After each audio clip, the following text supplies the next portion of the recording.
11 حرام چیزوں کا تذکرہ کیا گیا. حرمت علیکم المیتۃ والدم ولحم الخنزیر وما اہل لغیر اللہ بہ والمنخنقۃ والموقوذۃ والمتردیۃ والنطیحۃ وما اکل السبع الا ما ذکیتم. اللہ تبارک و تعالی نے 11 حرام چیزوں کو بتایا. کوئی جانور گر کر مر جائے وہ حرام ہے. 2 جانور آپس میں لڑ رہے ہوں، ایک سینگ دوسرے کو مار دے مر جائے وہ حرام ہے. اسی طریقے سے لاٹھی سے کسی جانور کو مار دیا گیا، جانور مر گیا، وہ حرام ہے. اسی طریقے سے کسی جانور نے حملہ کیا کسی جانور کے اوپر، ذبح کرنے سے پہلے اگر مر جائے تو حرام ہے. اگر آپ نے ذبح کر دیا زندہ تھا تو آپ کھا سکتے ہیں، ورنہ مرنے کے بعد اگر آپ وہاں پہنچے تو اس کا کھانا حلال نہیں. اور جو غیر اللہ کے نام منسوب کر دی جائے چیز، جیسے یہ فلاں بابا کا بکرا ہے، بابا کے نام پر چھوڑ دیا جائے، ایسے یہ جانور کا گوشت کھانا حرام ہے.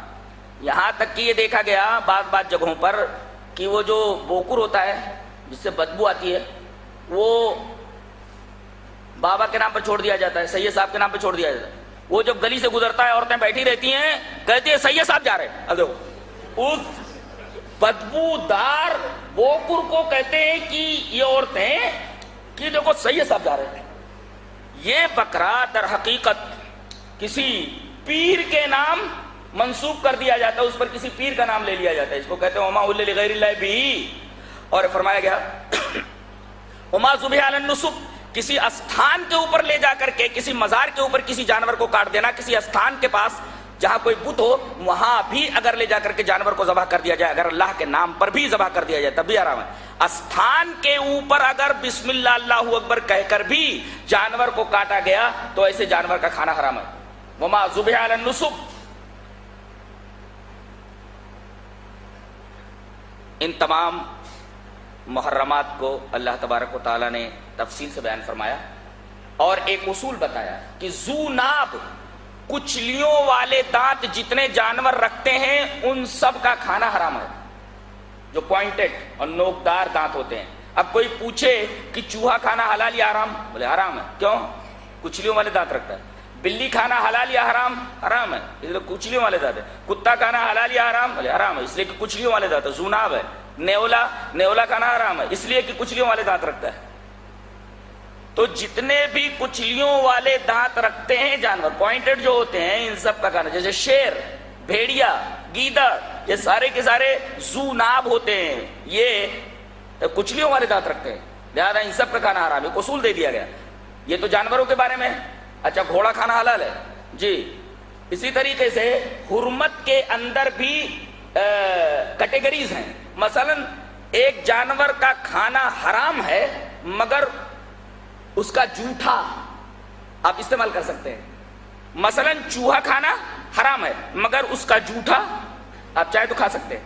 بلی کا کھانا حرام ہے، اس کا گوشت حرام ہے، مگر جب نبی کریم صلی اللہ علیہ وسلم وضو کر رہے ہوتے تو ایک بلی آ جاتی، آپ اپنے برتن کو تھوڑا ٹیڑھا کر دیتے، بلی اس وضو کے پانی سے پی لیتی اور چلی جاتی، اور آپ صلی اللہ علیہ وسلم اسی بلی کے جوٹے پانی سے وضو کر لیتے. پتہ یہ چلا کہ بلی کا جوٹا ناپاک نہیں ہوتا، حرام نہیں ہوتا. جبکہ کتا اگر کسی برتن میں منہ ڈال دے تو جب تک 7 مرتبہ اس برتن کو نہ دھلا جائے اور 1 مرتبہ مٹی سے، تب تک وہ برتن پاک نہیں ہوتا. یہاں عورتیں اتنی کام چور ہوتی ہیں بعض کہ برتن اندر سے لا کر کے باہر رکھ دیتی ہیں. کتا اس برتن میں منہ ڈال کر کے چلا جاتا ہے، 2-1 مرتبہ دھلنے کے بعد اسے الماری میں سجا دیتی ہیں. ارے اللہ کی بندی، اسی ناپاک برتن میں تو خود کھانا کھا رہی ہے، اسی ناپاک برتن میں تو بچوں کو کھانا دے رہی ہے، اسی ناپاک برتن میں تو مہمان کو کھانا دے رہی ہے، اسی ناپاک برتن میں تو اپنے شوہر کو کھانا دے رہی ہے. 3 مرتبہ دھلنے سے وہ برتن پاک نہیں ہوا، کتا منہ ڈال کر کے گیا ہے.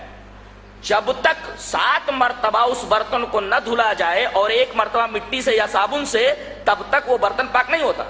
تو کتے کا گوشت حرام، مگر اس کا جوٹا بھی اتنا خطرناک ہے کہ 7 مرتبہ اگر برتن کو نہ دھلا جائے، جس برتن کو منہ ڈال دے، تب تک وہ برتن پاک نہیں ہوتا، اس میں کھانا نہیں کھا سکتے آپ.